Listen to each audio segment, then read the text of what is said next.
오늘은 계시록 19장의 말씀을 함께 살펴보도록 하겠습니다. 자, 지난 시간까지 18장을 했는데요. 자, 계시록 18장까지로 해서 계시록에 나오는 하나님의 재앙 3종 세트가 끝이 난다라고 했었죠. 자, 그 재앙 3가지가 무엇이었습니까?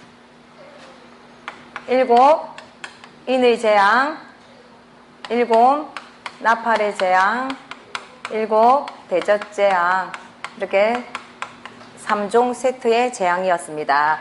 자, 7 인과 7 나팔의 재앙은 첫 장막에 내려지는 하나님의 재앙이었고, 7 대접은 둘째 장막에 내려지는 하나님의 재앙이었습니다. 자, 우리가 살후 2장 3절에서도 재림에 대한 노정을 예언을 해놓으셨죠. 자, 거기서 살후 2장 3절의 말씀을 비추어서 보면은 먼저 배도하는 일이 있고, 저 불법의 사람, 멸망의 아들이 나타나고 그 뒤에 주 강림의 역사가 있을 것이다 하고 노정을 말씀해주고 있는데, 그 노정 그대로 계시록에서도 진행이 되어져 가고 있는 것을 볼 수가 있습니다. 7 금초대 교회 하나님가 먼저 배도하는 이 배도하는 일의 역할을 맡은 사람이 7 별의 사자들이었죠.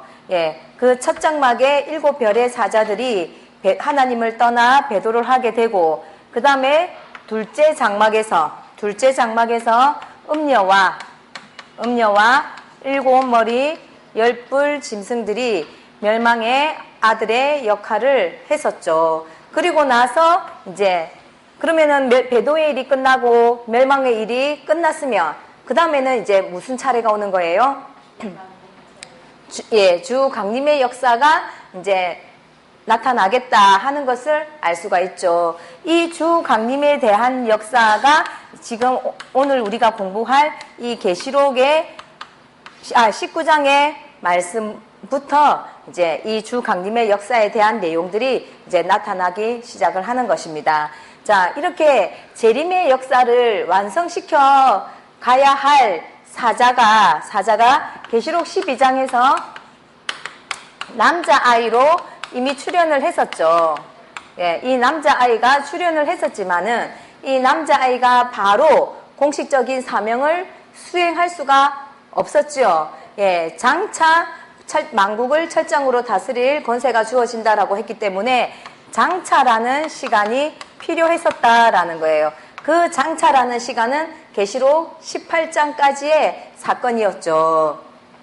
그래서 이제 계시록 19장을 이제 계시록 19장 시점에 와서야 이제 이 아이가 공식적인 사명을 이제 수행할 수 있는 때가 되었다 하는 것을 말씀드리는 겁니다. 자, 그래서 이제 이 계시록 19장을 통해서 이제 이 남자아이의 공식적인 출현 노정과 또 이 남자아이가 가지는 역할이 어떠한 것인지 계시록 19장부터 살펴보도록 하겠습니다. 자, 먼저 19장 1절을 먼저 보시겠습니다. 이 일 후에 내가 들으니 하늘에 허다한 무리에 큰 음성 같은 것이 있어 가로되, 예, 여기서 이 일 후라는 말이 나오죠.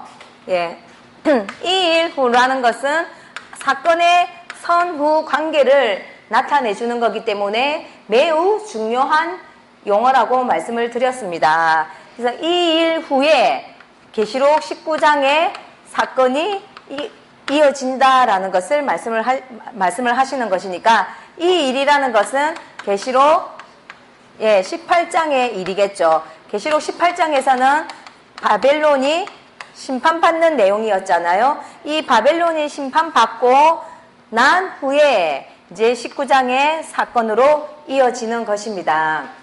자, 여기에서 계시록 22장 중에서 이일 후라는 단어가 총 6번이 나와요. 몇 번이 나온다고요? 예, 총 6번이 나옵니다. 한 번도 정리를 안 했는데 오늘 한번 정리를 해보겠습니다. 자, 먼저는 계시록 4장 1절에 이일 후라는 말이 나오고요. 그 다음에 계시록 7장 1절, 계시록 7장 9절, 계시록 15장 5절, 그리고 계시록 18장 1절, 계시록 19장 1절 해서 6번의 이일 후라는 단어가 나옵니다. 자, 계시록이 뭔가 복잡한 것 같지만은 이 이일 후라는 단어를 통해서 사건의 앞뒤 관계만 잘 맞추어서 본다면은 그렇게 어렵지 않게 또 이해할 수가 있을 것입니다.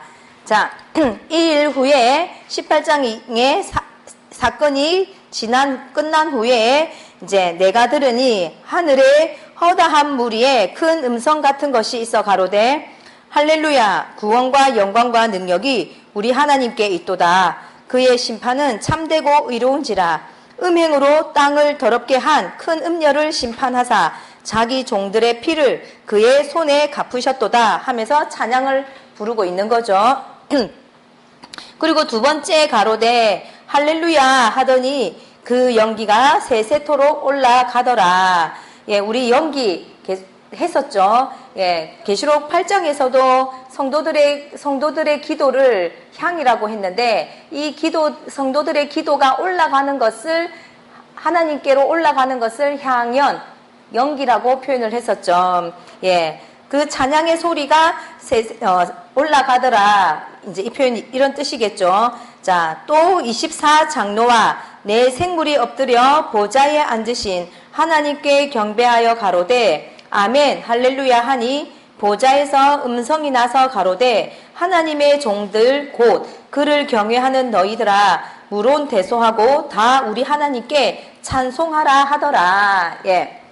자, 여기에서도 보면은 24장로와 내생물이 엎드려서 보좌에 앉으신 하나님께 경배를 한다죠. 예, 계시록에서 보면은 24장로와 내생물들은 나올 때마다 엎드려서 하나님께 찬양을 올리는 모습을 볼 수가 있습니다.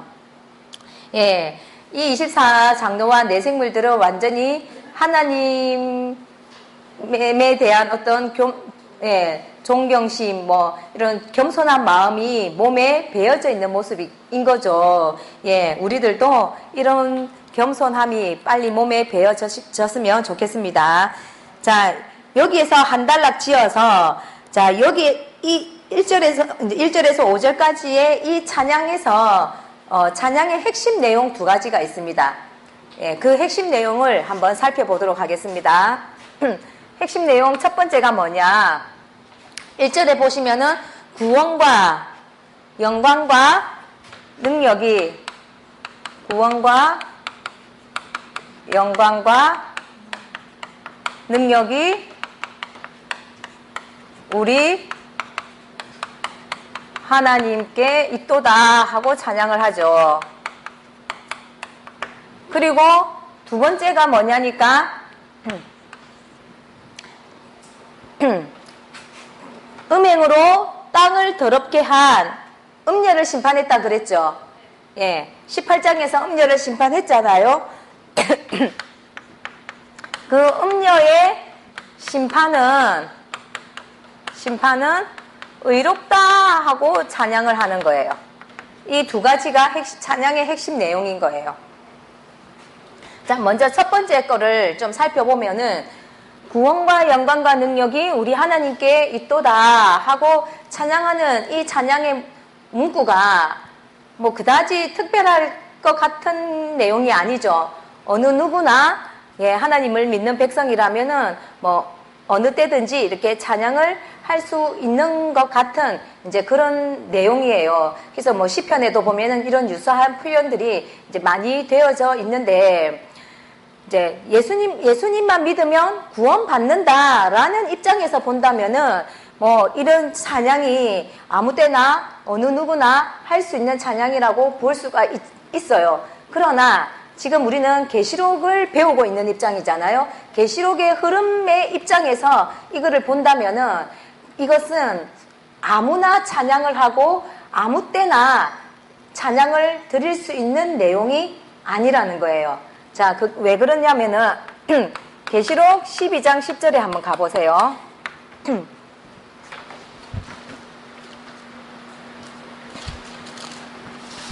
계시록 12장 10절에 보시면 내가 또 들으니 하늘에 큰 음성이 있어 가로되 이제 우리 하나님의 구원과 능력과 나라와 또 그의 그리스도의 권세가 이루었으니 이렇게 말하죠. 내용이 비슷하죠. 예. 자, 여기에서 보면 이제 우리 하나님의 구원과 능력과 나라와 권세가 이루었다는 거예요. 예. 자, 여기서 그 앞의 내용을 보면은 붉은 용과 미가엘이 전쟁을 합니다.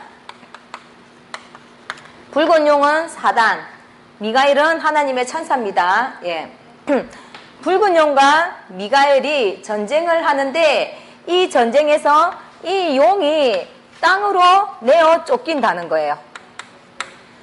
땅으로 내어 쫓기고 나서 이제 이렇게 이야기하는 거예요. 이제 구원과 영광과 나라와 권세가 이루었다라고 말씀을 하고 있는 거예요. 그러면은 이제라는 그 시점 이전에는요. 이제라는 이 시점이 언제라는 겁니까? 예, 이 붉은 용이 땅으로 내어 쫓기는 그 시점인 거예요. 그러니까 그 시점 이전에는 그러면은 하나님의 나라나 구원이 존재를 했다는 거예요? 예, 존재하지 않았다는 것을 말씀하시고 계시는 거예요. 그래서 순교자들도 온전한 구원에 이르지 못했던 거죠. 그래서 계시록 6장에 보면은 피 깎아 달라고 호소하고 있었다 그랬잖아요. 그리고 이 땅에서도 하나님의 구원이 이루어지지 않고 있었다는 거예요. 그런 시점이 그것이 이제 구원과 영광과 능력이 우리 하나님께 있도다 하고 이게 이 시점하고 밀접한 연관이 있는 거죠. 자, 하나님께서 먼저는 7 금초대 교회를 세웠잖아요. 7 금초대 교회를 세우고 또 2 증인을 통해서 2 촛대 교회를 세웠는데 이 7 금초대 교회와 2 촛대 교회에 사단이 침투를 해서는 이곳을 완전히 짓밟아 버렸잖아요. 그죠? 예. 이곳을 통해서 하나님은 구원의 역사를 해 가시려고 하셨겠죠. 그랬는데 사단이 침투함으로써 완전히 짓밟아 버렸으니까 여기는 이제 더 이상 구원의 역사를 펼쳐갈 수가 없게 된 거죠. 그리고 이제 그래서 계시록 15장 5절에서 이 남자아이를 통해서 이 남자아이가 붉은 용과 싸워서 이제 하나님의 보좌 앞으로 올려가서 증거 장막의 성전을 연다 그랬잖아요. 예, 그러니까 이 남자아이가 여는 증거 장막의 성전이 열리기 전까지는 무엇이 없었다는 거예요? 구원도 없고 아무것도 없는 하나님의 나라도 없는 상태였다라는 거예요. 그런데 이 증거 장막의 성전도 열리면서 바로 들어갈 수 있다고 한 것이 아니라 마지막 재앙이 끝날 때까지는 못 들어간다 그랬죠. 그러니까 마지막 재앙이 끝나야지만이 들어가는 입장이니까 그 마지막 재앙이 끝날 때까지는 세상 사람들에게는 이 교회가 하나님의 성전이 없는 거나 마찬가지의 모습이었다라는 거예요. 그것이 이제 계시록 16장에서 17장까지의 그 마지막 재앙이 이제 끝이 나고 나서 19장을 통해서 이제 이 증거장막에 들어갈 수 있는 길이 열리고 구원의 역사가 펼쳐질 수 있다고 알려주시는 거예요. 그러니 이 구원과 이제 19장에 와서 이 일 후에 이제 구원과 영광과 능력이 우리 하나님께 있도다 하고 하는 이 찬양의 의미가 얼마나 다른지 또 그 차원과 그 의미가 다른 찬양과는 다르다라는 것을 우리가 알 수가 있는 것입니다. 예. 그리고 이제 두 번째, 음녀의 심판은 의롭다라고 이제 말씀을 하시고 계시는데, 여기에서 자, 세상에서는 약자에 대한 강자의 어떤 횡포를 의롭다라고 하지 않죠. 예. 그런데 하나님이 음녀를 심판하는데, 이 하나님이 음녀를 심판하는 것은 그런 불합리한 행포가 아니라는 거예요. 그러니까 기독교 안티들 있잖아요. 안티 기독교인들이 하나님에 대해서 이런 이제 성경에 보면 하나님께서 이제 심판하심으로 수많은 사람들이 이렇게 죽어가는 것들이 기록이 되어져 있잖아요. 그런 하나님의 모습을 가지고 독재적 횡포라고 비난을 한다는 거예요. 근데 성경에 기록된 그런 무수한 하나님의 심판은 그런 불합리한 행포가 아니고 정당하고 의롭고 또 합법적인 적법한 절차를 통해서 이루어지는 것이라는 거예요. 자, 하나님께서 심판을 하시기 전에 그러니까 하나님께서는 그 사람들에게 회개하라고 경고도 하시고 그 사람들이 돌아오기를 수많은 시간을 기다리셨겠죠. 그렇게 했지만은 이 사람들이 하나님이 눈에 보이지 않으니까 하나님의 말씀을 무시하고 귀 기울이지 않고 계속해서 범죄를 지어가더라는 거예요. 그래서 하나님이 기다리다가 이제 드디어 심판의 칼을 뽑아내니까 이 사람들이 죽어가면서 독재라고 비방을 하는 거예요. 근데 이 사람들이 자기들이 죽어가면서 왜 자기들이 하나님께 심판을 받을 수밖에 없는지에 대한 그런 잘못에 대해서 이 사람들이 생각을 했겠습니까? 예, 그런 거를 생각을 했다면은 아마 수긍했을 수도 있을 거예요. 그죠? 그러니까 자기들이 당연히 수긍하지 못하니까 자기들의 잘못을 반성하지도 않을 것이고 그렇게 되었을 거라는 거죠. 그러니까 이런 어떤 반복이 계속해서 이제 그러니까 그런 악행들이 계속해서 이제 반복이 되었던 거예요. 그것이 이제 계시록 18장의 이 음녀로까지도 이제 이어진 거죠. 근데 이제 이 음녀의 심판은 단순한 문제가 아니라는 거예요. 이 음녀는 단지 개인의 잘못, 물론 개인의 잘못도 크죠. 개인의 잘못도 크지만은 그것보다도 먼저 이 음녀에게 역사하고 있는 영들이 아담 때로부터 관련된 뿌리 깊은 사연이 있었다라는 거죠. 자, 아담과 하와에게 나타난 그 뱀, 아담과 하와에게 나타난 이 뱀이 아담과 하와를 무너뜨렸잖아요. 예, 이렇게 무너뜨리고 그러한 역사가 시대 때마다 이 뱀은 하나님을 쫓아다니면서 하나님을 방해하고 또 하나님의 선지자들을 죽이고 그렇게 했다는 거예요. 그러니 이 음녀에게 들어가 있는 이 영이 아담 때부터 하나님의 종들과 하나님의 선지자들을 죽여갔는데 그 수많은 세월 동안에 하나님의 선지자들을 죽였던 그 뱀이 그 영이 이 음녀에게도 들어가서 똑같이 역사를 하고 있으니 이 영을 잡는 것이 음녀를 심판하는 거다라는 거예요.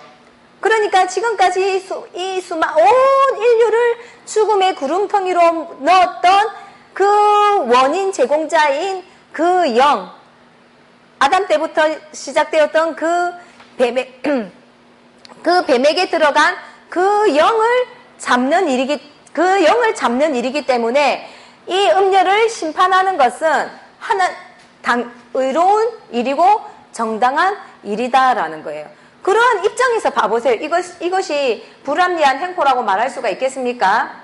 예, 오히려 정말 하나님 잡아주셔서 감사합니다 라고 해야 될 것이라는 거죠. 그러니까 그런 하나님의 마음을 또 그 성경 역사를 모르다 보니까 예, 함부로 이 하나님에 대해서 비방을 한다라는 거죠. 그래서 하나님께서 이 음녀를 심판하는 것에는 분명한 목적이 있고 명분이 있고 또 적법한 절차를 거치면서 이렇게 심판의 역사를 해가고 있다는 것을 우리가 정확하게 인식을 해야 하겠습니다.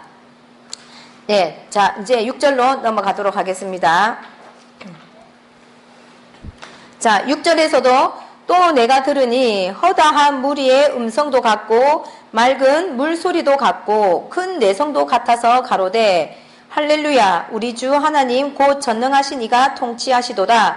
우리가 즐거워하고 크게 기뻐하여 그에게 영광을 돌리세. 어린 양의 혼인 기약이 이르렀고 그 아내가 예비하였으니 그에게 허락하사 빛나고 깨끗한 세마포를 입게 하셨은즉 이 세마포는 성도들의 옳은 행실이로다 하더라. 예, 계속해서 찬양이 이어지고 있는 거죠. 자, 예, 여기에서도 찬양의 중요한 요지가 있습니다. 6절에서 8절까지의 찬양의 내용 속에 담긴 중요한 요지 두 가지를 또 말씀드리겠습니다. 자, 첫 번째가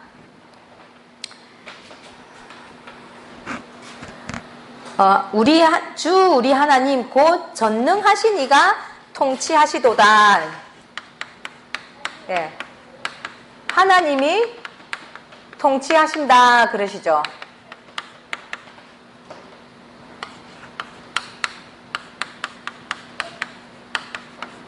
예. 자, 이제 계시록 19장 시점으로 와서야 우리 주 하나님이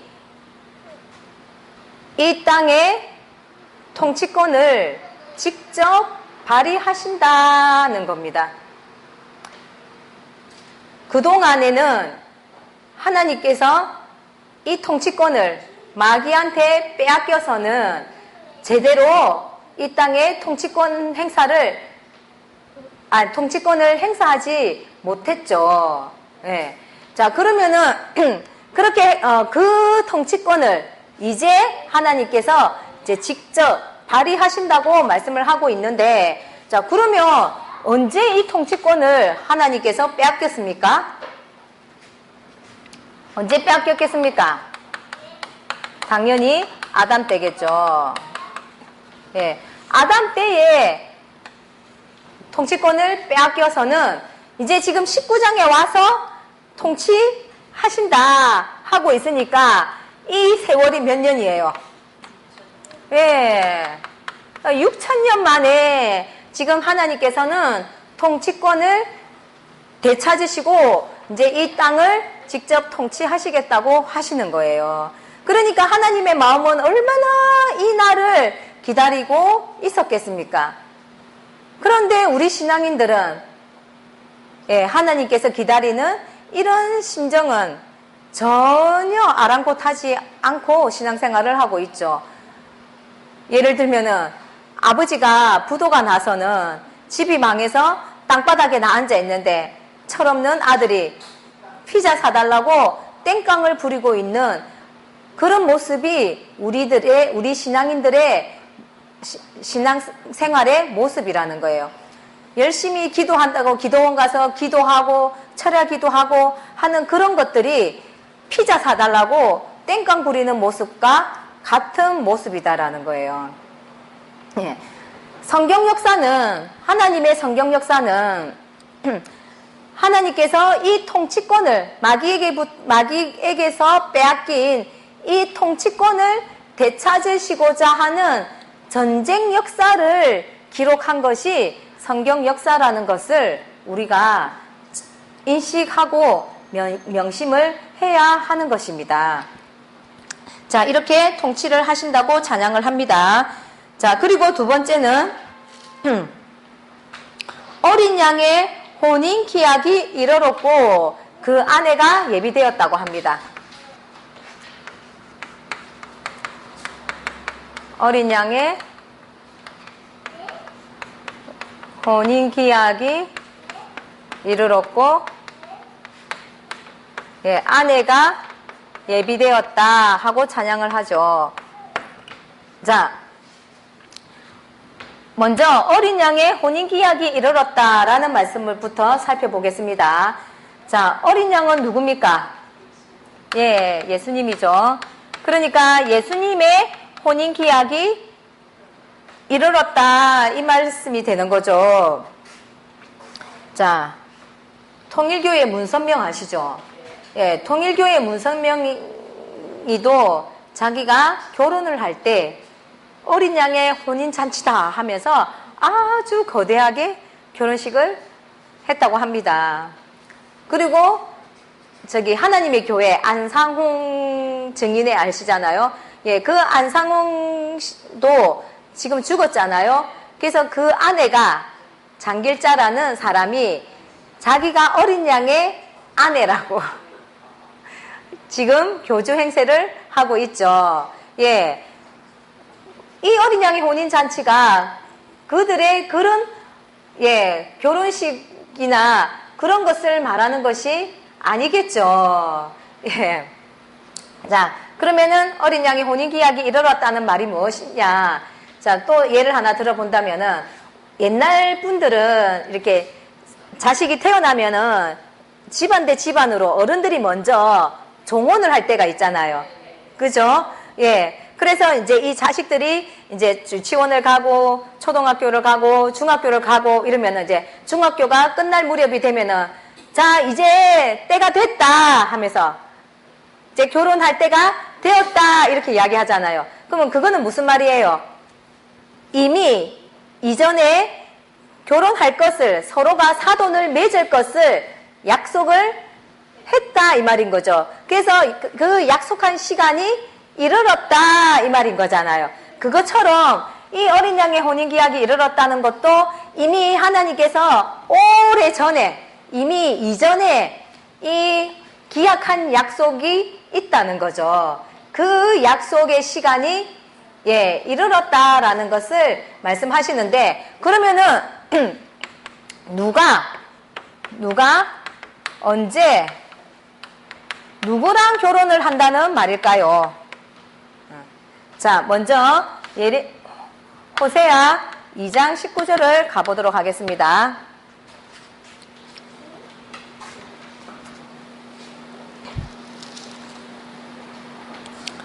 호세아 2장 19절에 보시면 내가 내게 장가들어 영원히 살되 의와 공변됨과 은총과 긍휼이 여김으로 내게 장가들며 진실함으로 네게 장가들리니 이러시죠. 예, 하나님께서 장가를 드시겠다는 겁니다. 그러니까 이 내용은 하나님께서 우리들과 결혼을 하겠다는, 장가를 들겠다는 공식적인 약속을 해놓으신 겁니다. 예. 자, 그러면은 지금 하나님께서 장가를 들겠다 하고 말씀하시고 계시죠? 그 장가를 들겠다고 하는 그 대상이 누구겠습니까? 예. 여기에서는 고멜과, 이제 여기 이 호세아에서는 지금 고멜을 비유로 해서 말씀을 하시고 계시는 거예요. 예. 그러니까 고멜이 창녀였잖아요. 예. 그 고멜과 같은 그런 창녀에 가까운 음란한 여자인 이스라엘 백성들. 그러니까 이스라엘 백성들하고 하나님께서 결혼해 주겠다. 긍휼함으로 불쌍히 여겨서 결혼해 주겠다 하면서 공식적으로 지금 결혼에 대한 약속을 하신 거예요. 자, 이스라엘 백성들의 상태가 어떻다고요? 예, 음란한 여자에 가까운 그런 예, 모습을 하고 있는 거예요. 그러니까 하나님의 결혼 대상자로는 사실 깜도 안 되는 그런 모습인 거죠. 예. 그럼에도 불구하고 하나님께서 지금 결혼하겠다 하고는 말씀을 하시는 거예요. 자, 예레미야 3장 14절을 가보겠습니다. 예레미야 3장 14절.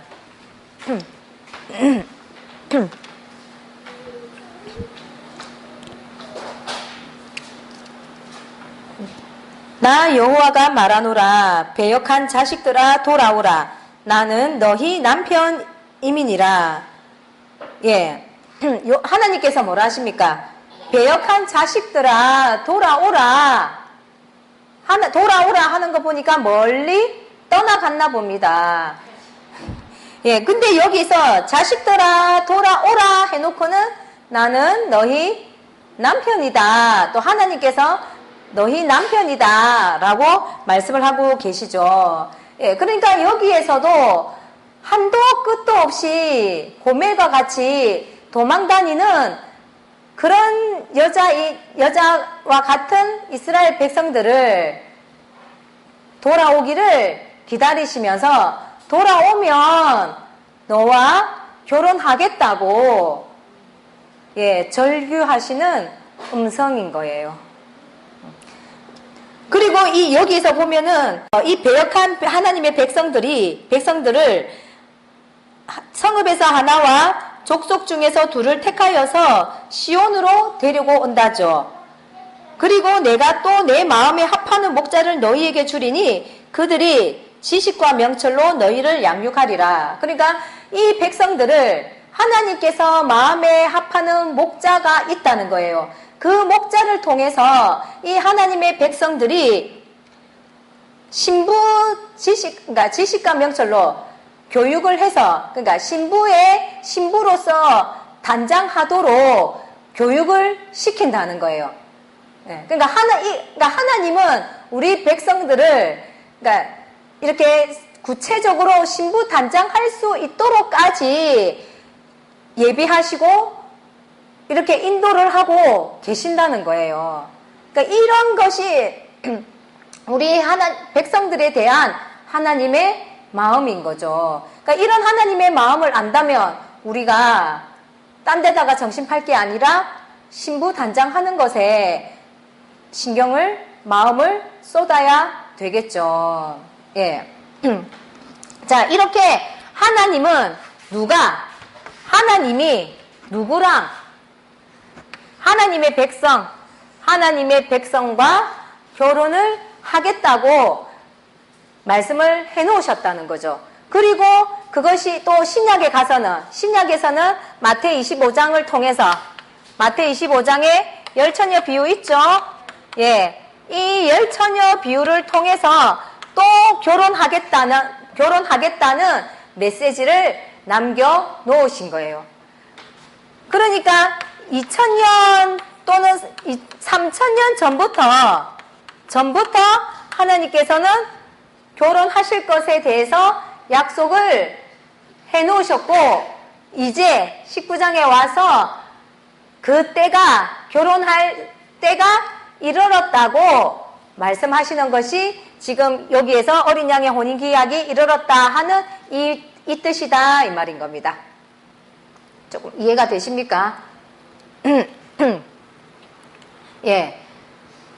자, 그러면은 이렇게 이제 하나님이 결혼하시겠다고 약속을 하고 이제 그 때가 되었으니까 이제 하나님과 결혼을 해야 될 그 대상자들, 신부들은 어떻게 했습니까? 때가 되었다고 하니까 어떻게 했습니까? 그죠. 황홀하고 막 잠도 안 오고 설레고 막 기다리고 그래야 되잖아요. 근데 이 신부들이 미련해가지고는 결혼할 때가 됐는지도 모르고 잠만 쿨쿨 자고 머리는 산발을 해가지고 있으니 결혼하고 싶겠습니까? 예.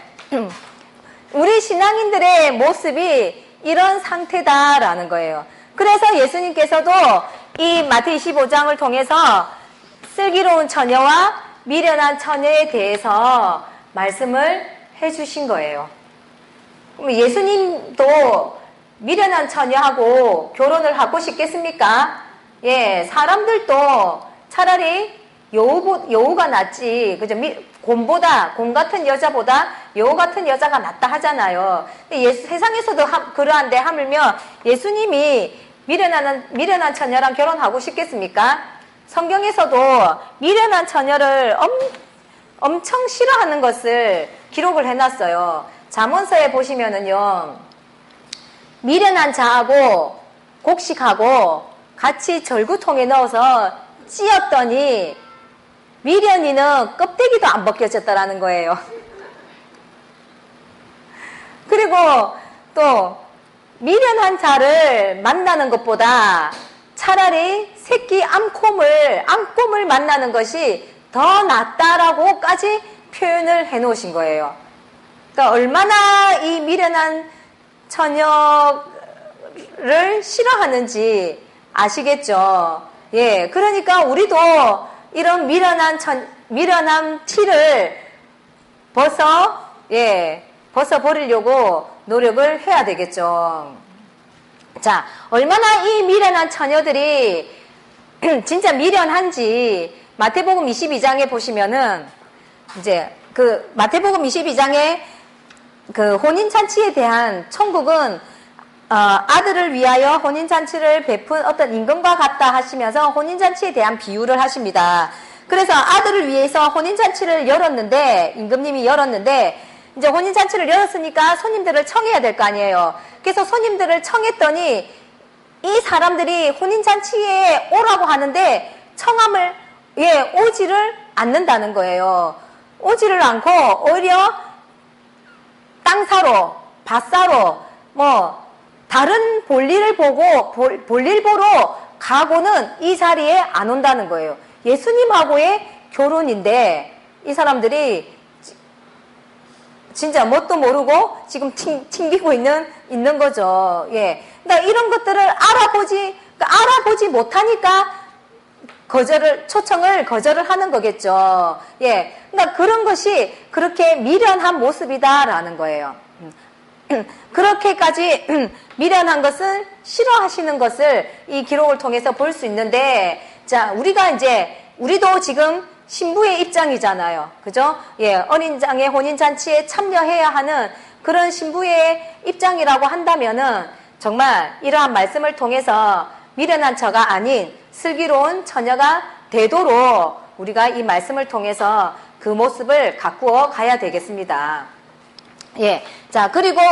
그러면은 어린 양의 혼인 기약이 이르렀다라는 말이 이해가 되시죠? 자, 그리고 이제 어린 양의 아내가 이제 예비가 되었다라고 하는 거예요.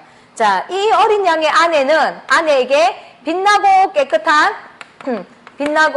깨끗한 세마포를 주었다 그랬죠. 자, 이 빛나고 깨끗한 세마포가 옷인 줄 알았더니 그 밑에 구절에 보니까 뭐라고 합니까? 예, 성도들의 옳은 행실이다 하고 해석을 해놨습니다. 자, 그러면은 이 어린 양의 아내는 빛나고 깨끗한 옳은 행실을 갖추었다라는 말이겠죠. 그러면 여기에서 말하는 옳은 행실이라는 것이 무엇을 의미하는 것인지 살펴보겠습니다. 자, 세상에서도 아주 예의가 바른 사람을 보면은 뭐라고 합니까? 행실이 바르다, 흠잡을 데가 없다, 이런 말을 하잖아요. 근데 이제 그런 것은 어떤 도덕적이고 윤리적인 차원에서의 어떤 이제 옳은 행실을 이야기하는 거잖아요. 그런데 이제 성경에서는 그런 도덕적이고 윤리적인 차원을 말씀하시려고 하시는 것이 아니라는 거예요. 뭐냐면은, 성경적인 말씀과 관련된 의미의 행실인 거예요. 말이 어렵죠? 성경적인 말씀과 관련된 의미의 행실인 거예요. 그러니까 이 말씀과 관련됐다 이 말인 거예요. 성경적인 말씀과. 예. 말씀과 관련된 옳은 행실이 뭐냐 궁금하시죠? 예.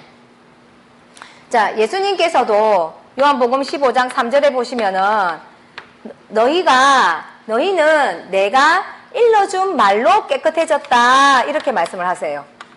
예수님께서 해주시는 그 말씀으로 이 제자들이 깨끗해졌다 라고 말씀을 하시는데, 그럼 여기에서 예수님의 말로 깨끗하게 되었다라는 것은 도덕적인 윤리적인 차원의 깨끗함을 말씀하시는 것이 아니라는 거죠. 자, 구약에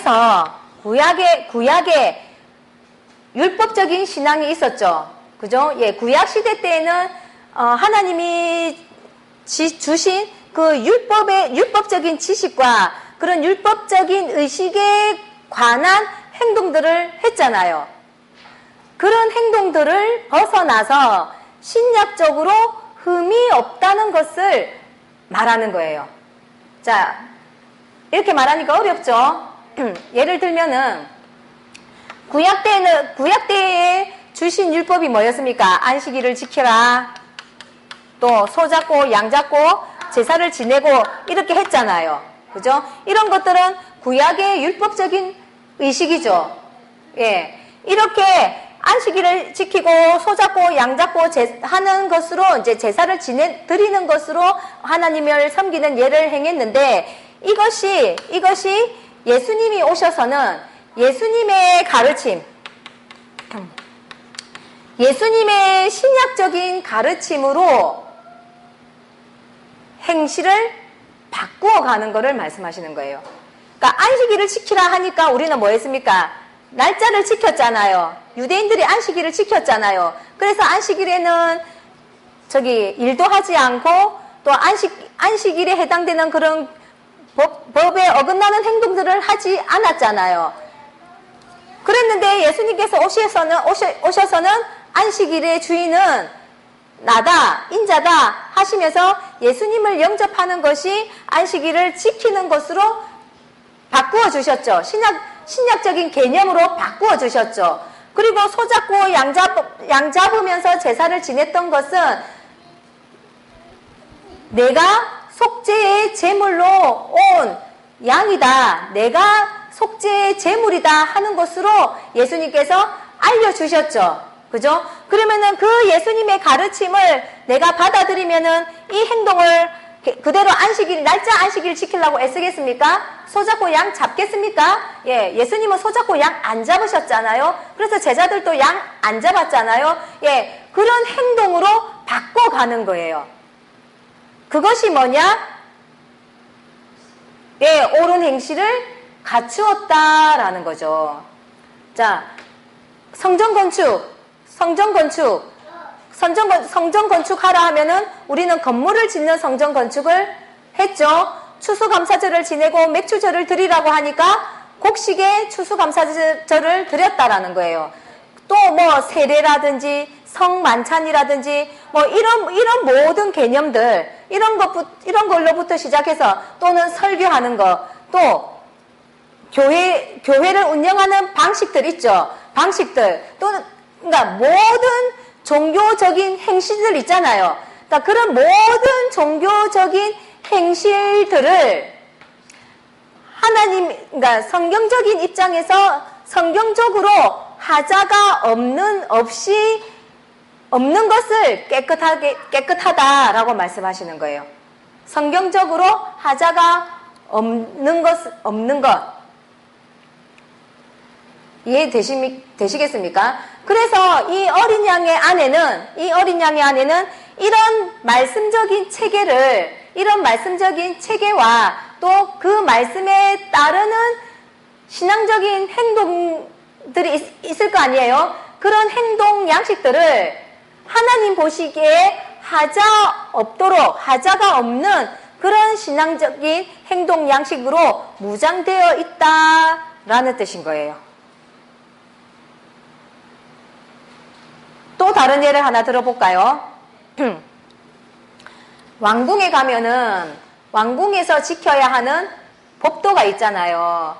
그래서 왕궁으로 시집을 간다든지 또는 궁녀라든지 내시들이라든지 왕궁에서 일하는 사람들은 다 이 왕궁의 법도를 철저하게 지켜야 되잖아요.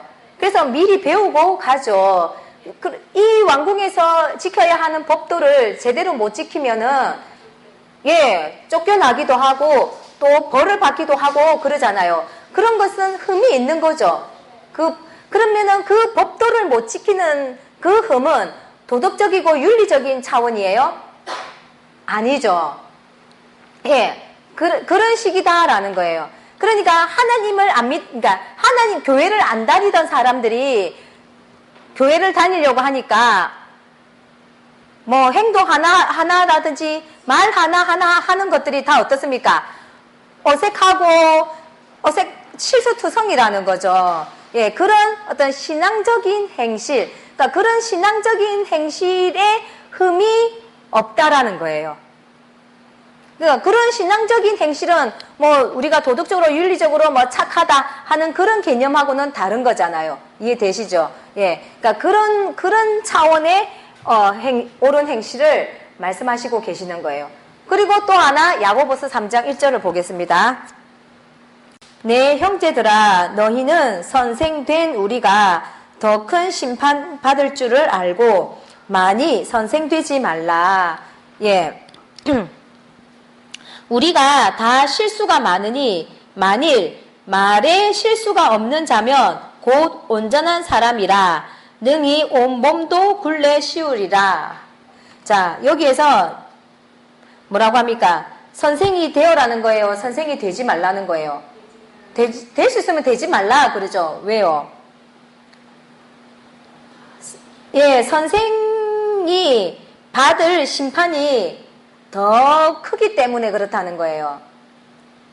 그러니까 괜히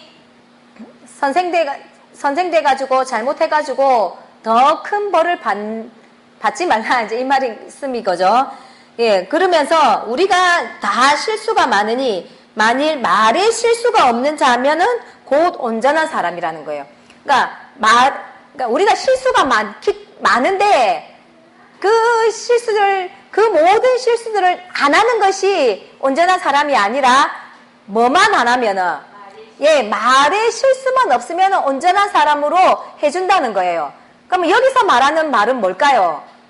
우리가 흔하게 일상적으로 쓰는 말이 아니겠죠. 예, 성경에서 성경적인 말인 거예요. 성경적인 말. 그러니까 우리가 10시간을 뭐 설교를 하고 토론을 하더라도 성경에서 잘못된 것을 말하지 않는 것. 그것이 그렇게만 된다면은 어떠한 사람이다? 온전한 사람이라고 해주겠다라는 거예요. 그러니까 하나님의 말씀을 잘못하지 않고 하나님의 말씀을 있는 그대로 전해주는 그런 실수를 하지 않으면은 온전한 사람으로 해주겠다라고 하셨는데 이 어린 양의 이제 아내가 예비되었다라는 것은 이 아내는 이런 차원의 옳은 행실들을 갖추었다라는 거예요. 예. 그러니까 이 아내는 신부로서 준비해야 할 모든 단장을 끝냈다, 예비되었다 이 말은 끝냈다 이 말인 거예요. 그래서 이제는 결혼식만 치르면 되도록 예, 모든 준비를 끝냈다라는 뜻이 되는 거예요. 그러면은 이 아내는 누굴까요? 이 아내가 누굴까요? 이러면 또 이제 우리 머릿속에 단방 떠오르는 게 뭡니까? 예수님 믿는 모든 신앙인들요 하고 떠오르잖아요. 그죠? 그래서 마태이 15장에서 아까 열천유 비유 같은 경우에도 그죠? 예수님을 기다리는 우리 모든 신앙인들을 신부라고 이야기를 하잖아요. 그래서 또 이 어린 양의 아내를 이제 모든 신앙인들이라고 우리 머릿속에는 단방 떠오르겠죠. 근데 이 아내는 아까 말씀드렸듯이 빛나고 깨끗한 세마포를 입었다 그랬잖아요. 근데 우리 지금 신앙인들이 빛나고 깨끗한 세마포를 입고 있습니까? 아니죠. 예. 자, 이 아내는 누구를 두고 이야기하는 거냐? 계시록 12장에 남자아이를 두고 말씀하시는 거다라는 겁니다. 자, 이 남자아이가 붉은 용과 싸우고 또 하나님의 보좌 앞으로 올려갔죠. 그리고 만국을 다스리는 철저한 권세를 받는데 장차라는 시간이 있었죠. 예, 그 장차. 이 장차라는 시간이 그동안 이 이제 남자아이가 세상에서 이래저래 휘말리면서 휘말려 살면서 이렇게 묻힌 크고 작은 흠들을 이제 씻고 목욕을 하고 진리로 재무장을 했다는 뜻인 거예요. 그러니까 진리로 재무장을 하는 그런 시간을 뭐라고 했냐니까 장차라고 하신 거예요. 예. 이해되시겠습니까? 예. 자, 이렇게 이제 어린 양의 아내가 예비가 되었는데, 자, 여기에서 이제 또 하나 말씀드릴 것은 어린 양의 혼인잔치의 때가 이제 이르렀다고 말씀을 하시는 거지, 본격적인 혼인잔치가 열렸다는 말은 아닌 거예요. 자, 본격적인 혼인잔치는 20장에서 나옵니다. 그래서 그거는 또 20장으로 가서 이제 설명을 드리는 걸로 하고요. 자, 이렇게 이제 어린 양의 혼인잔치에는 어린 양이 있고, 그 다음에 어린 양의 아내가 있잖아요. 그러면 이제 신랑 신부가 있으니까 이제 누가 필요합니까? 하객들이 있어야 되잖아요. 그죠? 그 하객 구절해 봅시다. 천사가 내게 말하기를 기록하라. 어린 양의 혼인잔치에 청함을 입은 자들이 복이 있도다 하시는 거예요. 그러니까 이 어린 양의 혼인잔치에 청함을 받는 사람들이 복이 있다는 거예요. 자, 어린 양의 혼인잔치에 대한 비유가 마태복음 22장에 있다 그랬었죠. 자, 마태복음 22장 다시 한번 가보도록 할까요?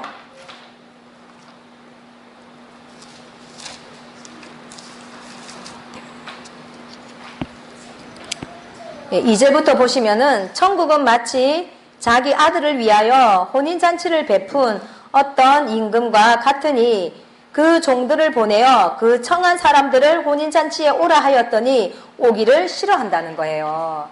그러니까 이 말씀은 어린 양의 혼인잔치가 열렸을 때 사람들을 초청을 하면 사람들이 이 초청을 거절할 것에 대한 예언인 거예요.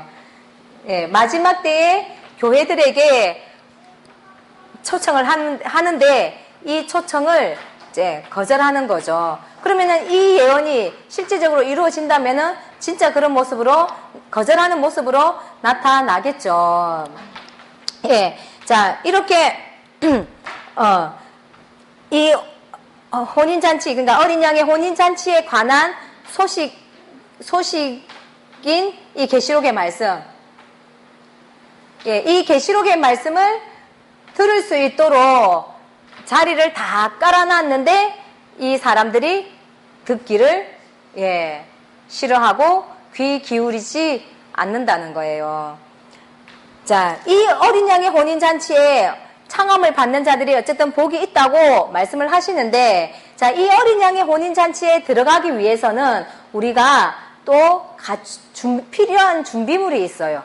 어린 양의 혼인잔치에 들어가기 위해서 갖추어야 할 준비물이 뭐냐니까 등과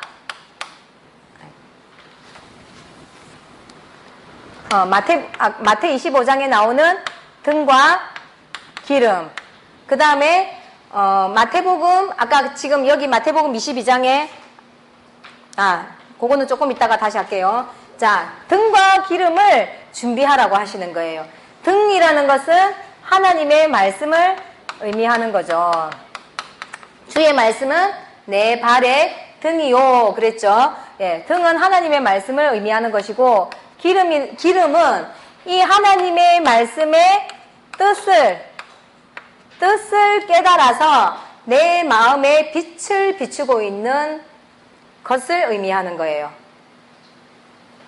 자, 조금 더 깊게 깊은 뜻을 말씀드린다면은 이 기름은 계시록 11장에 감람나무하고 연관이 있습니다. 자, 뭐 이런 것들은 또 차차 묵상을 해보십시오.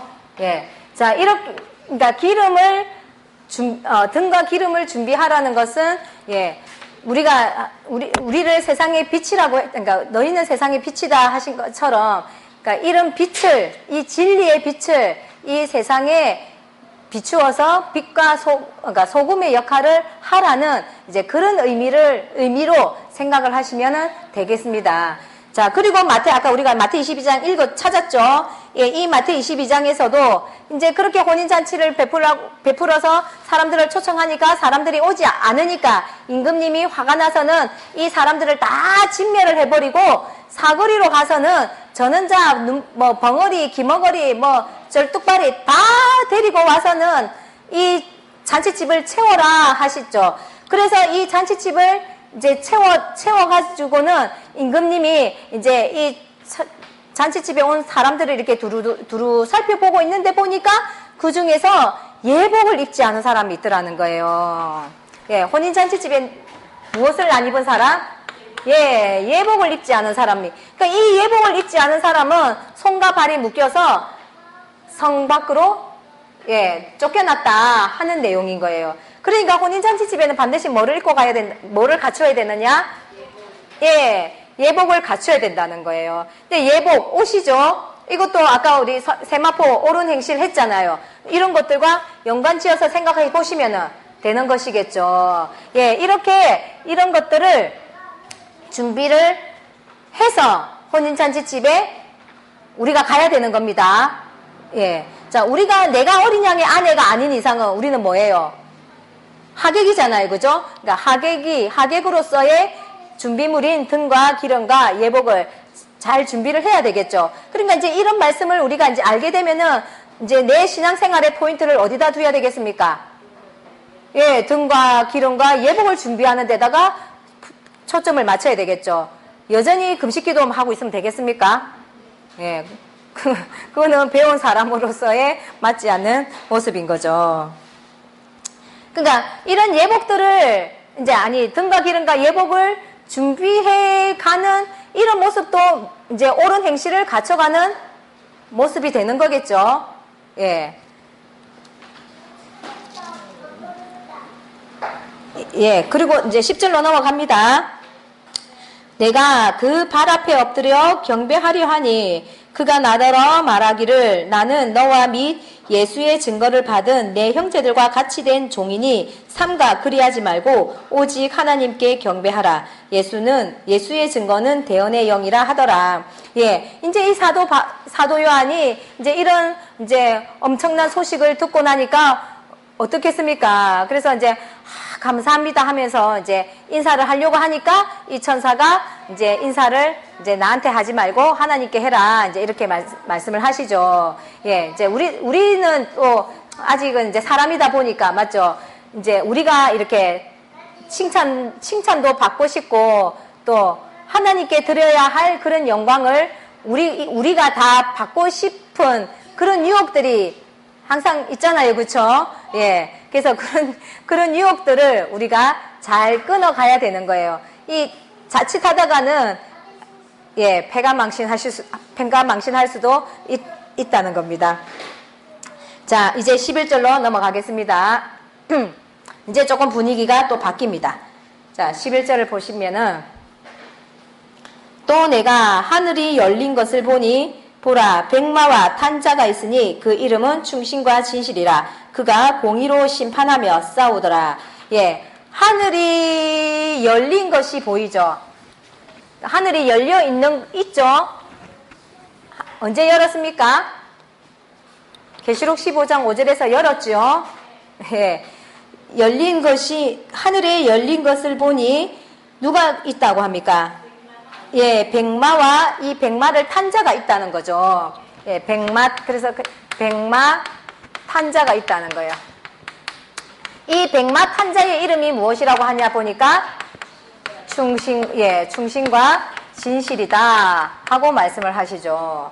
자, 이 충신과 진실이라는 분이 공의로 심판하며 싸우더라 이러죠.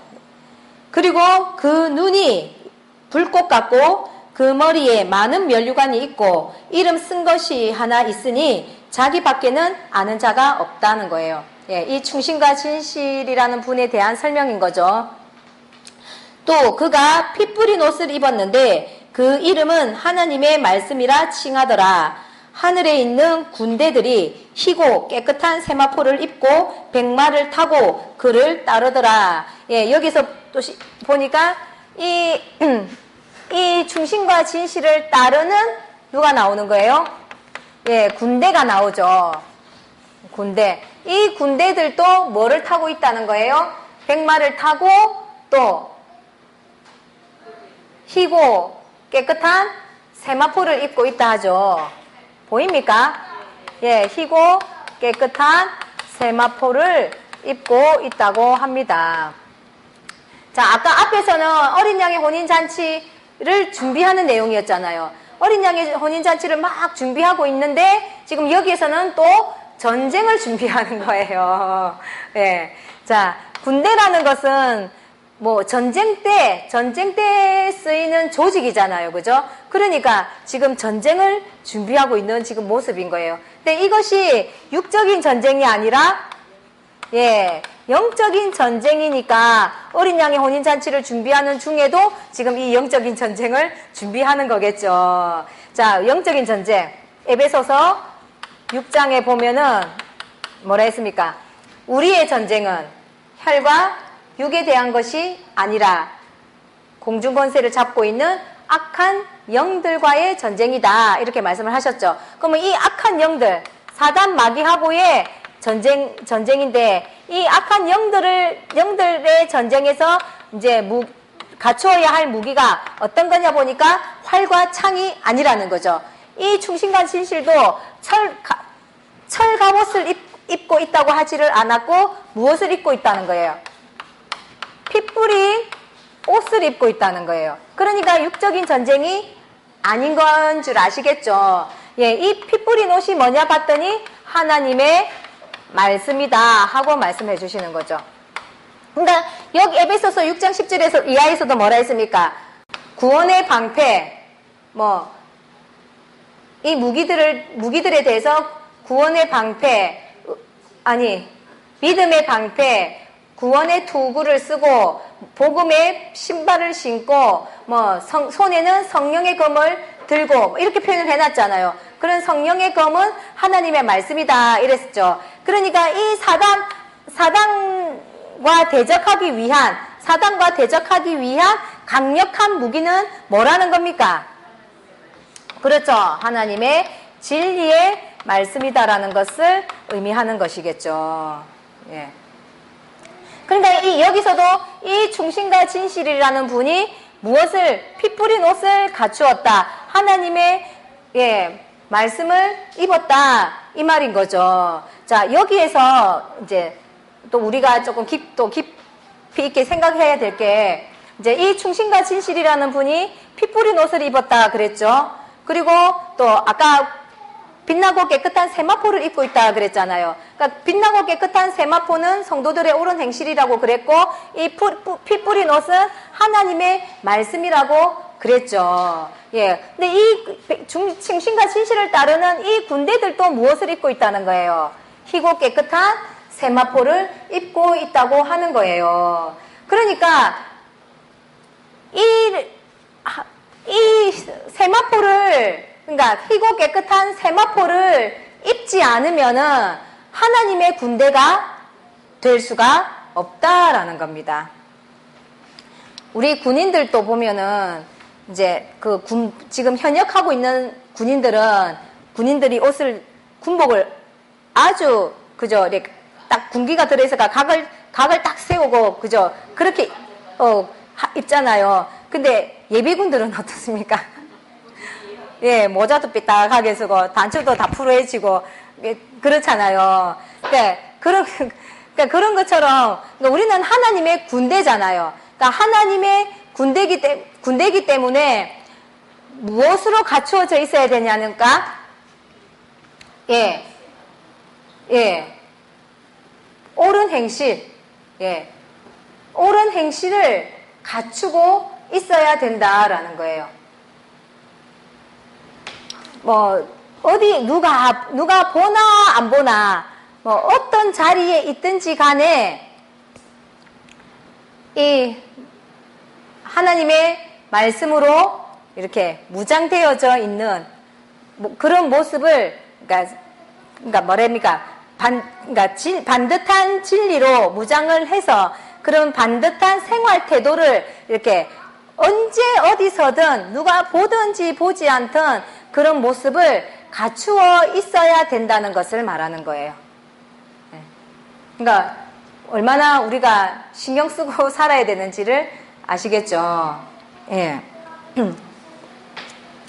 자, 이렇게 이제 이런 모습들을 갖추어서 백마탄자를 따르는데 이 충신과 진실이라는 분의 입에서 뭐가 나온대요? 예, 이항검이 나온다죠. 이항검이 나오는데 보니까 뭐랍니까? 이 검으로 어떻게 한답니까? 예, 망국을 치겠고 또 철장으로 다스리고 또 진노의 포도주 틀을 밟는다 이렇게 말씀하시죠. 어디서 많이 들어보던 내용이죠. 예, 자 계시록에서도 이기는 자에게 철장 권세를 주고는 질그릇 깨뜨리는 것 같이 깨뜨리게 하겠다. 예, 뭐 그 내용이죠. 계시록 12장에 남자아이에게 철장으로 만국을 다스리는 권세를 주겠다 그랬죠. 그러니까 이 내용이 계시록 12장의 아이에 대한 내용이겠죠. 그죠? 예. 만국을 치고 철장으로 다스리고 또 진노의 포도주를 틀을 밟는다. 그러니까 아까 위에서 뭐랬습니까? 그가 공의로 심판하며 싸우더라 했잖아요. 그죠? 예. 그런 이제 모습인 거예요. 그러니까 이제 뭡니까? 이 남자아이가 이제는 이제 공식적으로 공적으로 이제 남자아이가 이제 해야 할 그런 사명을 이제 수행할 수 있는 때가 예, 이제 되었다라는 뜻이 되는 거죠. 그러니까 이제 더 이상 밀실에 숨어 있지 않고 이제는 드러날 때가 되었다라는 그런 뜻이 되겠죠. 예. 자, 17절에 보시면은 그러한 부가 뭐랍니까? 16절에 보시면 그 옷과 그 다리에 이름 쓴 것이 있으니 만왕의 왕이요 만주의 주라 하였도다. 예. 이 충신과 진실이라는 분의 다리에 이름이 만왕의 왕이요 만주의 주라고 쓰여져 있다는 거예요. 아주 엄청난 이름이죠. 예. 자, 이 말은 이제 이 남자 아이를 통해서 이제 7째 날의 안식의 역사, 7일째, 천지창조에서 7일째 아시죠? 예, 그 7일째의 안식의 역사와 또 안식의 시대인 천년의 시간 있죠? 예, 그 천년 시대의 주권을 맡기겠다는 뜻인 거예요. 그러니까 이 남자아이에게 부여되는 사명이 엄청난 것이죠. 그죠? 예. 자, 이런 남자아이에 대한 표현이 여기에만 이렇게 되어 있는 것이 아니라 이사야 41장에도 한번 구경은 해보고 지나갑시다.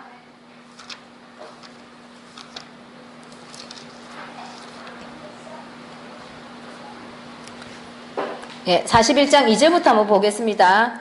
누가 동방에서 사람을 일으키며 의로 불러서 자기 발 앞에 이르게 하였느뇨. 열국으로 그 앞에 굴복케 한다는 거예요. 그로 왕들을 치리하게 한다는 거예요. 그리고 그의 칼에 티끌같이 그의 활에 불리는 초계같이 한다는 겁니다. 예, 동방에서 사람을 일으키는데 이 사람이 모든 열국이 이 사람 앞에 굴복을 한다는 거죠. 그쵸? 예. 그리고 왕들도 치리를 한다는 거예요. 이 동방에서 오는 사람이. 그리고 그리고 이제 그가 그들을 쫓아서 그 발로 가보지 아니한 길을 안전히 지나갔나니 이 일을 누가 행하였느냐? 누가 이루었느냐? 누가 태초부터 만대를 명점하였느냐? 나 여호와라. 태초에도 나요. 나중에도 있을 자에게도 내가 곧 그니라. 예, 이런 일을 누가 했다는 거예요. 예, 그러니까 동방에서 사람을 일으켜서 그 사람이 온 왕들을 치리하고 온 열국을 치리하고 하는 모든 잘못된 것들을 심판하고 하는 이런 권한을 누가 했다는 겁니까? 사람이 했다는 거예요? 여호와 하나님께서 하셨다는 거죠. 그러니까 이런 일을 통해서 나 여호와를 알리라 하는 거예요. 이런 일들을 통해서 나 여호와를 알리라 하면서 구약의 이 구절에 이 선지서를 보시면은 나 여호와인 줄 알리라, 나 여호와인 줄 알리라 이런 표현들이 되게 많이 있는 거예요. 그러면서 또 9절에도 보시면은 내가 땅 끝에서부터 너를 붙들며 땅 모퉁이에서부터 너를 부르고 내게 이르기를 너는 나의 종이라 내가 너를 택하고 실어버리지 아니하였도다. 예, 하나님께서 택한 종이다 하고 지금 점 찍어 놓으셨죠.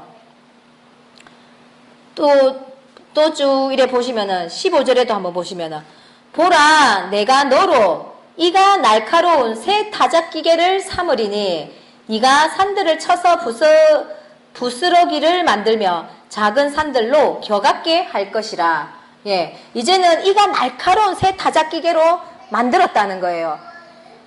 그러니까 얼마나 날카롭겠습니까, 그죠? 한번 베이면 끝장이 나는 거예요. 그러니까 이런 심판의 권세죠, 그죠? 이런 권세를 이제 받는 거죠. 예, 이제 이 41장 쭉 읽어보면은 이제 이 내용이 이 동방에서 일으키는 이 사람이 누구겠습니까? 예, 계시록과 연결시켜서 봐야 되는 거죠.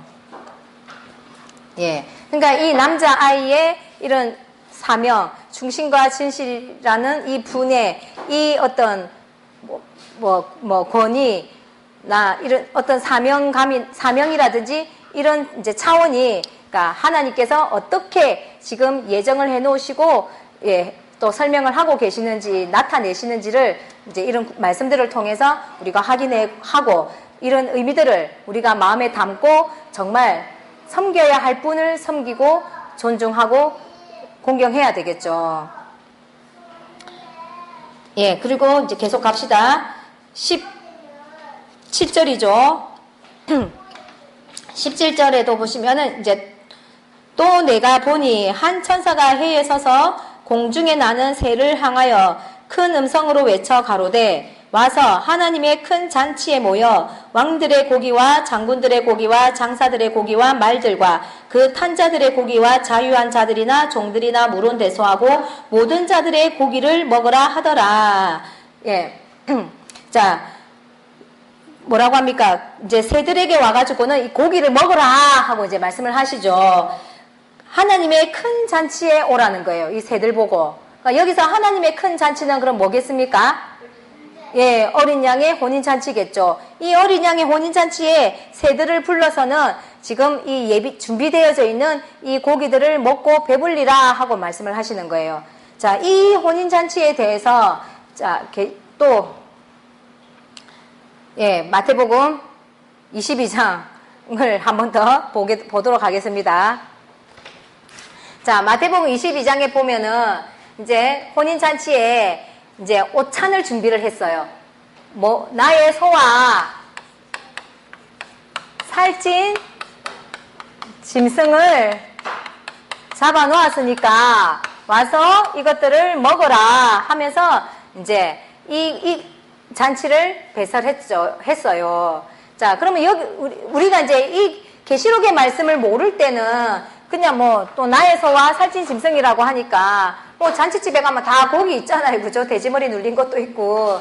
예, 그냥 고기가 차려져 있으니까 뭐 와서 먹어라. 뭐 이제 이런 의미 정도 개념으로만 생각을 했겠지만은 이제 그런 뜻이 아닌 거죠. 자, 그러면 여기서 나의 소와 살찐 짐승은 무엇을 의미할까요?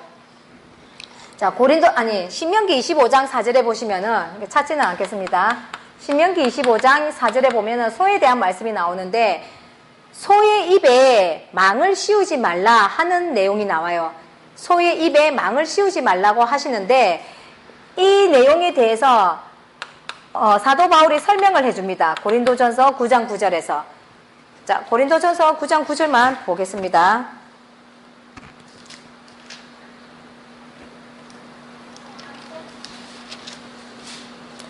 모세의 율법에 곡식을 밟아 떠는 소에게 망을 씌우지 말라 기록하였으니 하나님께서 어찌 소들을 위하여 염려하심이냐.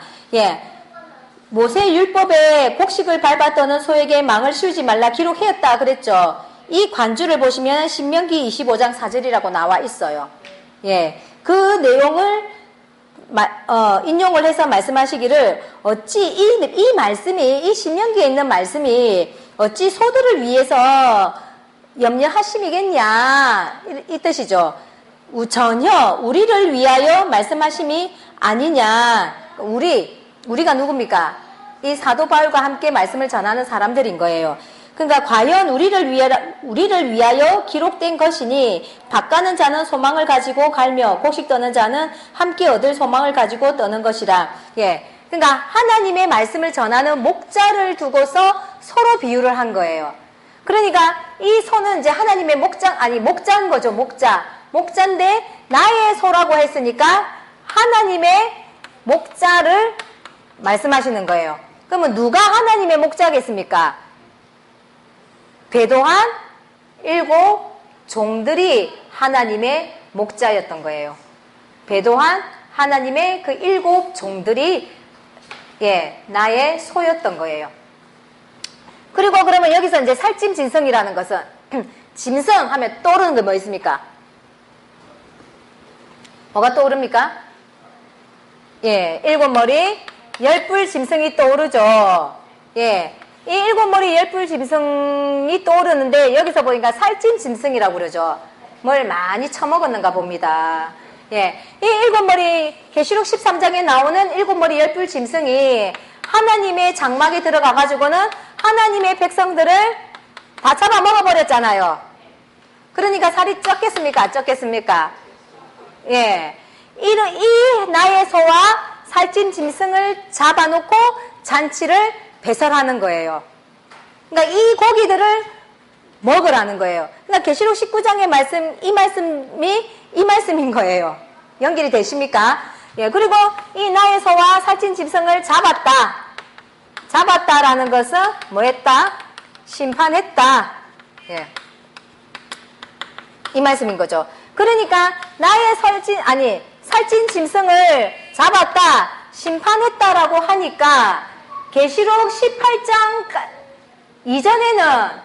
이전에는 이 혼인잔치를 배설할 수 있는 겁니까? 없는 겁니까? 그렇죠. 그러니까 계시록 18장이 끝나야지만이 혼인잔치를 열 수가 있는 거예요. 순서가 이해가 되시죠? 자, 에스겔 39장도 한번 가보겠습니다.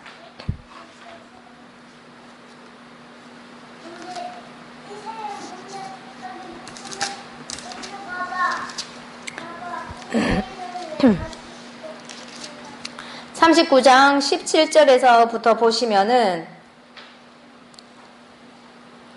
인자야 나 주 여호와가 말하노라 너는 각종 새와 들의 각종 짐승에게 이르기를 너희는 모여오라 내가 너희를 위하여 잔치 곧 이스라엘 산 위에 예비한 큰 잔치로 너희는 사방에서 모여서 고기를 먹으며 피를 마실지니라 너희가 용사의 고기를 먹으며 세상 왕들의 피를 마시기를 바산의 살찐 짐승 곧 수양이나 어린 양이나 염소나 수송아지를 먹듯 할지니라 내가 너희를 위하여 예비한 잔치의 기름을 너희가 배불리 먹으며 그 피를 치토록 마시되 하면 나오죠. 그러니까 지금 어디 내용과 비슷한 겁니까? 계시록 19장에 아까 우리가 읽은 말씀하고 내용이 비슷하죠. 예. 그러니까 큰 잔치, 여기서도 큰 잔치라고 하죠. 예, 이 큰 잔치가 뭐겠습니까? 어린 양의 혼인잔치를 말씀하시는 거죠. 근데 이 어린 양의 혼인잔치가 있기 전에 어떤 일이 먼저 있느냐 보니까, 결론만 말씀드리면은, 19절에 9절, 그냥 9절에, 39장 9절에, 이스라엘 성읍들에 거한 자가 나가서 그 병기를 불피워 사르되 큰 방패와 작은 방패와 활과 살과 몽둥이와 창을 취하여 7년 동안 불피우리라. 예, 큰 방패, 작은 방패. 그러니까 전쟁을 했으니까, 그죠? 이제 땅도 황무지가 되었을 거고, 이제 이 병기들도 온데 널려져 있을 거 아니에요, 그죠? 그러니까 이런 이제 무기들을 뭐 한다는 거예요? 예, 불 태우는데 7년 동안 불을 태운다는 거예요. 그리고 12절에 보시면은 이스라엘 족속이 7달 동안에 그들을 장사하여 그 땅을 정결케 할 것이라. 예, 그러니까 7년 동안에는 병기를 불사르고 또 7개월 동안에는 예, 시체를 청소하면서 땅을 정결하게 한다는 거예요. 그러니까 이 기간이 지난 후에 지금 17절에서 뭐가 열리냐니까 큰 잔치가 열린다고 하고 있는 거예요. 이 잔치에 와서 이 짐승들로 배를 불리라 하고 말씀하시는 거예요. 그러니까 계시록 19장의 그 어린 양의 혼인잔치는 이 에스겔 39장의 말씀이나 또 마태복음 22장의 이러한 말씀들을 다 모아서 보니까 이제 하나의 혼인잔치의 모양이 나오는 거예요. 그러니까 흩어져 있던 내용들을 다 모아서 이제 이렇게 하나의 결론이 이렇게 나더라라는 거예요. 그러니까 이런 혼인잔치가 열리는 것도 무턱대고 아무 때나 열려지는 것이 아니라 계시록 상에서는 계시록 18장 이후에 열릴 것을 말씀을 해놓고 계시고 또 에스겔을 통해서는 어떻게 7년 7개월이라는 시간이 지난 후에 큰 잔치가 열릴 것을 말씀하시고 또 이런 고기들을 먹고 마시는 것에 대해서는 마태 22장에서는 나의 소와 살찐 짐승을 잡아놓은 것으로 혼인잔치집을 이제 열고 이제 이런 모든 말씀들을 이제 다 한데 모아서 이렇게 이제 보셔야 되는 거예요. 그러니까 혼인잔치집이라는 표시는 반드시 뭐를 잡아놔야 되느냐? 예, 나의 소와 살찐 짐승을 잡아놓고 여는 그곳이 혼인잔치집이 되겠죠. 예, 이렇게 이제 어린 양의 혼인 기약이 이르렀다 하면서 이제 혼인잔치가 베풀어질 것에 대해서 이제 이렇게 말씀을 해놓고 계시는데, 자, 계시록 19장의 말씀은, 그러니까 이제 지금까지 계시록 1장에서부터 진행되어져 온 이 역사를 이제, 결론을 짓는 그런 부분인 거예요.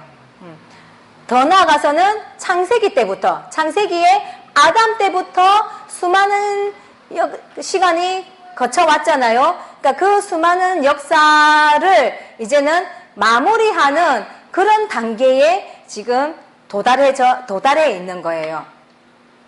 그러니까 이러한 일들이 어떻게 사람의 지각으로 이런 모든 일들을 이루어갈 수가 있겠냐라는 거죠. 또 이런 사람의 지각으로 이 일 자체를 우리가 옳다 그르다 말할 수가 있겠습니까? 그러니까 오죽하면은 스가랴 4장에서 이런 일은 사람의 힘으로 되는 것이 아니라 오직 하나님의 신으로 될 일이라고 이렇게 명백히 기록을 해놓고 계시는 거죠. 예, 그래서 이런 모든 역사의 진행들은 하나님의 신으로 이루어지는 일이기 때문에 우리는 단지 이것을 믿을 거냐, 거부할 거냐, 그 선택밖에는 없는 거예요.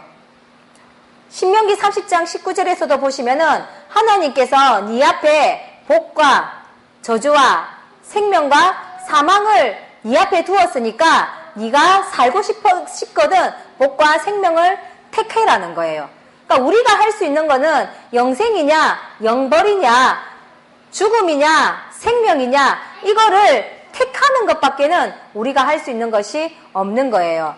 단지 예수 믿고 구원받자라는 그런 의미, 그런 차원의 문제가 아닌 거죠. 내가 어린 양의 혼인 잔치에 참여할 거냐, 말 거냐, 첫 열매에 참여할 거냐, 못할 거냐, 이런 길이 우리 앞에 놓여 있는 겁니다.